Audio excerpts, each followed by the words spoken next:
Donc, c'est vraiment en tout cas une blessure qui vient d'un événement du passé et qui va émerger dans notre vie présente. D'accord? Donc, ce n'est pas un truc là maintenant. C'est quelque chose du passé qui émerge dans notre vie présente. Et ces blessures, elles vont influencer notre quotidien, surtout dans notre façon d'agir, parce que de par ces blessures, on va agir de certaines façons, mais on va aussi réagir de d'autres façons.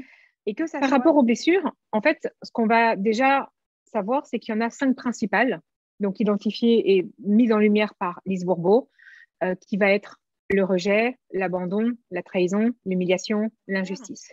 Donc en fait, ça sert à comprendre ces réactions pour pouvoir être moins en réaction.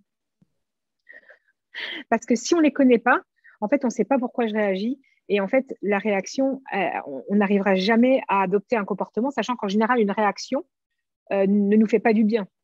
Oui. Donc, finalement, c'est pour aller mieux, c'est pour moins souffrir. Et donc, du coup, on ne peut pas s'attendre vraiment à avoir une même réaction pour une même blessure, quelle qu'elle soit, et même au sein de la famille, et même d'un enfant à l'autre. Ça, pour moi, c'est aussi important. Et c'est pour ça que c'est important quand moi, j'entends des fois des parents qui disent mais en fait, je les ai élevés de la même façon et ils ne réagissent pas du tout de la même façon. Mais oui, parce qu'ils n'ont pas les mêmes blessures. Il y a aussi un aspect au niveau des blessures, parce que j'ai aussi beaucoup en cabinet des personnes qui disent mais non, moi, je n'ai pas de blessure.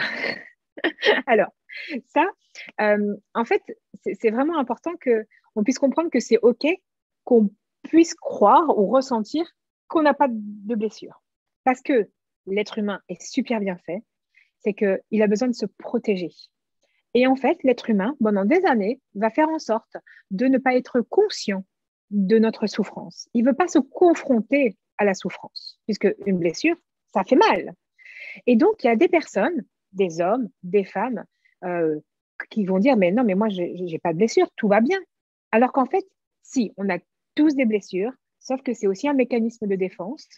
Et la seule chose que j'ai envie de vous dire, c'est que les émotions nous permettent de voir ce que j'ai à travailler, ce que j'ai à guérir pour être plus en paix avec moi-même.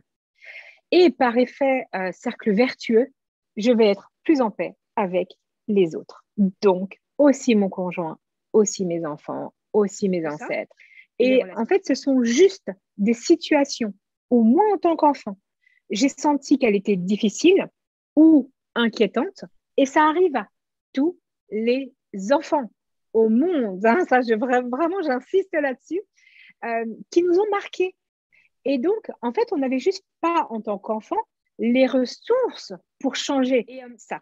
Aujourd'hui, ce qui est aussi par différentes thérapies, en tout cas de couple, c'est qu'il va falloir comprendre que le couple, c'est aussi votre plus bel espace pour évoluer. Même si c'est difficile, même si des fois on galère, c'est le plus bel espace parce que justement l'autre va être ce merveilleux déclencheur qui va réactiver cette blessure. Et par réaction, nous, on va mettre en place un système de protection. Donc, par exemple, des émotions. Cette blessure va aller réactiver un mécanisme de défense, une réaction qui va, chez moi, aller nourrir cette blessure. Et en fait, on est parti dans un cercle anal. Et en fait, souvent, c'est là que les conflits naissent. Et en fait, nos réactions, hein, donc par exemple, il y a des réactions qu'on oublie de nommer, mais par exemple, le fait de bouder, de juger, de manipuler, de critiquer, de s'isoler, eh ben, ce sont des réactions qui sont souvent émotionnelles dues à nos blessures. On l'observe et on voit comment dans l'empathie, justement, OK, je vois une blessure d'injustice chez mon partenaire, je vois ça, mais finalement, qu'est-ce que moi je peux faire pour l'aider sans être thérapeute?